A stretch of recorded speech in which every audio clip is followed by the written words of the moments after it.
का दान कर देना कहीं भी जाके, लेकिन अपने बराबर का दान कर देना। तुलादान, अन्नदान, भूमिदान।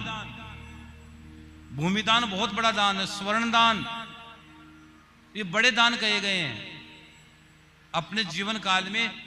और कहते ना कि चने को दाल को भी सोना कहा गया है। अगर तुम्हारे सोना नहीं है, चने की दाल को तो सोना समझ के दान करते हो, वो सोने का दान माना गया साहब। लेकिन दान जीवन में जरूर करना चाहिए। और कई लोग कहते हैं महाराज जी होगा तो करेंगे। अरे भैया करोगे तो होगा,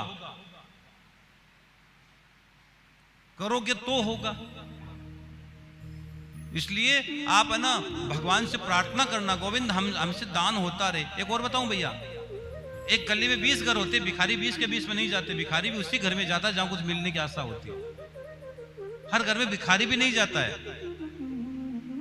और रही बात दान की, तो भैया दान का प्रभाव इतना बड़ा है कि दान के प्रभाव से राजा बलि के द्वार पर भगवान आए और शुक्राचार्य ने कह दिया सब कुछ लूट लेगा तेरा। उसने कहा लुटाने का मजा आएगा। जो दुनिया को, सबकी दुनिया की झोलियां भरता है, जो सबको देता है, सबको देता है, आज वो मेरे सामने याचक बनकर खड़ा है। दुनिया को देने वाला मेरे सामने याचक बनकर खड़ा है। अगर आज मैं नहीं दूंगा तो दुनिया क्या कहेगी। और भगवान वामन से विराट बने, ध्यान रखना मेरे बहन भाई। वामन से जब विराट बन गए भगवान और 3 पैर में भूमि नाप ली पूरी, 2 भी नाप दी थी कि तीसरा पैर कहां रखूं, तो राजा बलि ने कहा मेरे सर पर रखकर अपना वचन को पूरा करो। क्योंकि अगर जो व्यक्ति वचन देकर मुकर जाता है उसकी गति बिगड़ जाती है। अगर आपने वचन दिया और वचन देकर मुकर जाते हो तो आपकी गति बिगड़ जाएगी।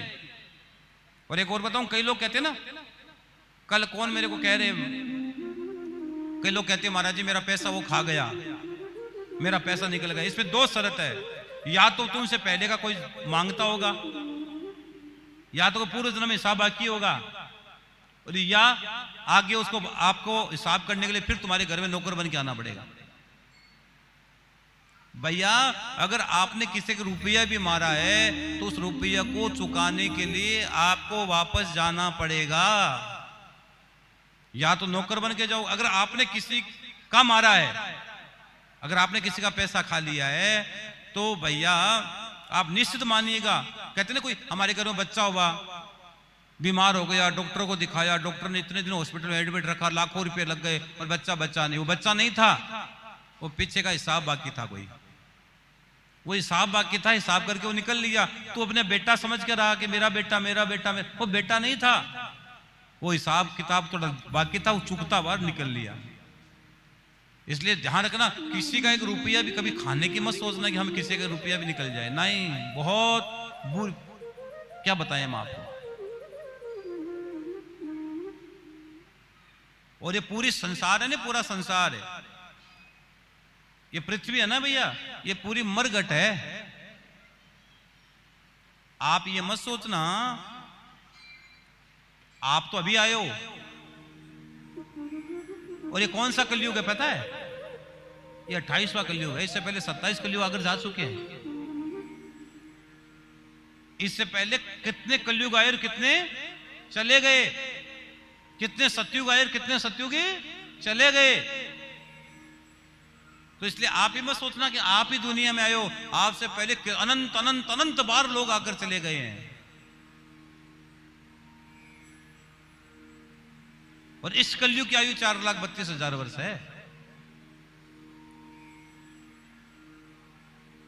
तो चुकता तो होना पड़ता है भैया, इसे चुकता करना पड़ता है, हर हिसाब किताब को चुकता करना पड़ता है। इसलिए मेरा हाथ जोड़ के विनती है, कभी भी 1 रुपया भी किसी के लेने की कोशिश मत करना। उनके घर में बेल बनकर या नौकर बनकर आना ही पड़ेगा चुकाने के लिए, इसमें तनिक भी संशय नहीं है।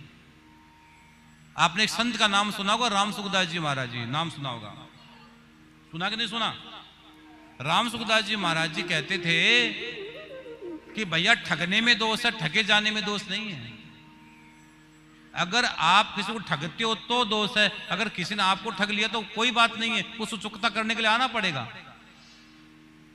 राम सुखदास जी भगवान के परम भक्त थे। 100 साल की उम्र में वो जब वो सत्संग करते थे ना, सुमानी जी आपने सुना कभी उनका सत्संग? स्वामी जी का सत्संग सुबह 4 बजे होता था और 4:00 के बाद दरवाजा बंद हो जाता था साहब। उस कीर्तन फिर कोई नहीं आता था। मतलब लोग पहले खचा खचा कर अपनी जगह भर लेते थे। सबको पता था कि स्वामी जी का वचन अनमोल वचन है। राम सुखदास जी का नाम सुना होगा शायद आपने। साधक संजीवनी पढ़ना कभी, आपकी आंखें खुल जाएगी उनकी। तो राम सुखदास जी महाराज जी बीमार हो गए, कुछ मतलब गले में कोई इंफेक्शन हो गया उनको। तो डॉक्टर आए बाहर से, अमेरिका से डॉक्टर आए और अमेरिका से स्वामी जी ने कह दिया कि मेरा इलाज मत कराओ। कोई बड़ा रोग हो गया स्वामी जी को, कि स्वामी जी ने कह दिया मेरा इलाज मत कराओ। लेकिन भक्त लोग नहीं माने। भक्तों ने कहा नहीं कि आपको हमारी बात माननी पड़ेगी। अमेरिका से डॉक्टरों की टीम बुलाई स्वामी जी के लिए। डॉक्टरों ने जब स्वामी जी गले में देखा तो डॉक्टरों को भगवान श्री राम, जानकी, हनुमंत और लाल जी और लखन का झांकी का दर्शन हुआ है। मतलब राम सुखदास जी के गले में राम जी का दर्शन साक्षात डॉक्टर ने किया। तो डॉक्टर ने कहा कि भैया इनका ऑपरेशन करने की हमारी हिम्मत नहीं है, इनके गले में राम बैठे हैं, इनके हृदय में राम बैठे हैं। तो ऐसे भक्त हुए राम सुखदास जी महाराज। तो राम सुखदास जी महाराज ने एक बात और बोली थी, अगर आपको कभी फुर्सत मिले, आपको इंटरनेट पे भी मिल जाएगी, एक संत की वसीयत, एक पुस्तक है उनकी। अगर आज घर जाकर पढ़ना, इंटरनेट पर शायद मिल जाएगी, गूगल गुरु पे मिल जाएगी, गूगल के पास। एक संत की वसीयत नाम की पुस्तक है, आप पढ़ लेना, उसके बाद तुम्हारी सब चक्कर छूट जाएगा। उन्होंने लिखा है कि मेरे मरने के बाद मेरे पीछे कोई आश्रम नहीं, कुछ भी नहीं। मेरे मरने के बाद भैया एक बात है, एक गुरु आश्रम गुरु है तब तक चलता है, बाद में तो झंझट ही होते हैं। बुरा मत मानना, बाप बाप ही रहेगा, बाप बेटा कभी बाप नहीं बन सकता। ध्यान रखना कि उसके अंदर वो गुरु गुरु ही रहेगा, शिष्य शिष्य ही रहेगा।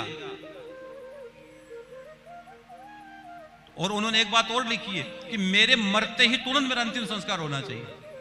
और कहां होना चाहिए? जहां देसी गाय रहती हो, जहां देसी गाय, ये तो जर्सी गाय है जो है ना, आप जो दूध पीते हो ना, ये जर्सी गाय है, भारत की देसी नस्ल की गाय की बात क्यों है। जहां देसी गाय रहती हो वहां मेरा उसी क्षण अंतिम संस्कार कर देना।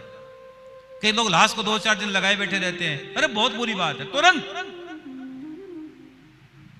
तुरंत। नहीं, आत्मा को भरोसा ही नहीं होता मैं निकल गई हूं क्या, मोमेंट होता है।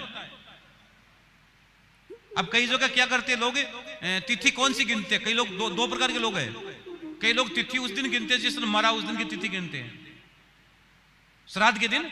अब श्राद्ध कौन सी तिथि में करोगे आप बताओ? यहां कौन सी तिथि को लेकर श्राद्ध करते हो?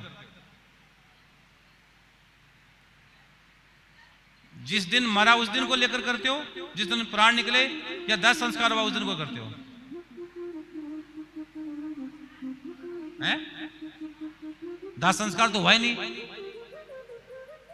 ये भी बड़ा कंफ्यूज है आप लोगों में।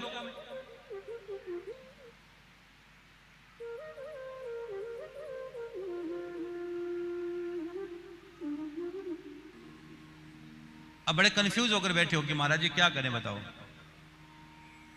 हाँ,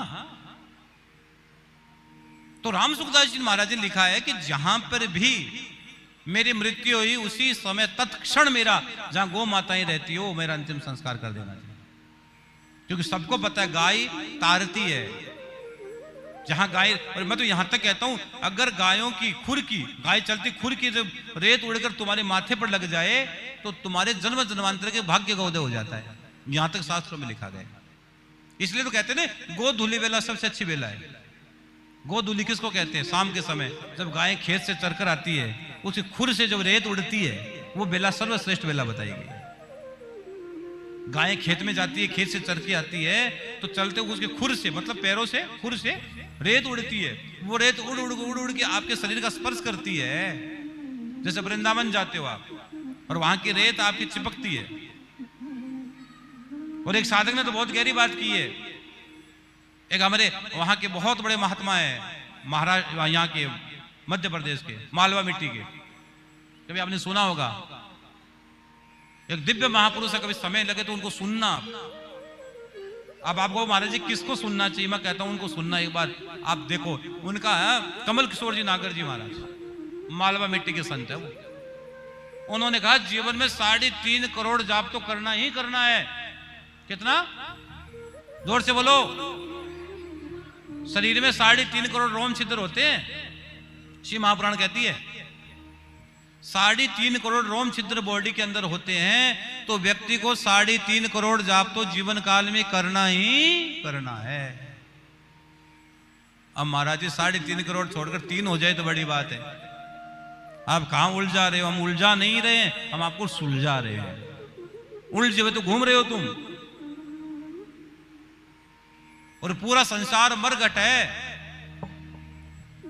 लोग शमशान घाट के बाद डरते हैं, अंदर जाने से डरते हैं, भगवान शिव तो अंदर ही रहते हैं।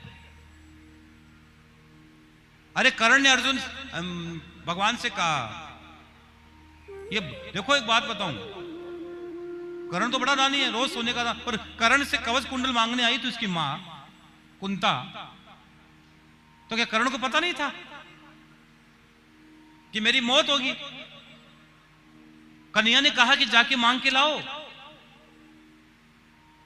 कुंती तुम जाओ, नहीं सुबह ये मार डालेगा सबको। तो कुंती गई और जाकर कहा, सुबह सुबह कर्ण का नियम था, सुबह सुबह जो व्यक्ति मांगता उसको देता था कर्ण। और सुबह सुबह कुंता पहुंच गई, कवच कुंडल मांग लिए। और एक बात हूं, कर्ण ने निकाल कर दे दिया, लो मां ले जाओ। और मुझे पता है ये क्यों मांग रही हो तुम, तुमने किसको भेजा, किसने तुमको भेजा है। निकाल के दे दिया। एक बार तनिक विचार नहीं किया कि मेरी मृत्यु हो जाएगी। श्याम बाबा ने शीश का दान दिया है। और मैंने पहले दिन कहा था महाभारत में कितने महारथी मारे गए, कौन किसको जानता है, लेकिन श्याम बाबा ने शीश का दान दिया, पूरी दुनिया पूजा करती है। इसलिए मेरे बहन भाई, जो दानी होगा तो दुनिया तो मानेगी भैया, दान तो दान होता है।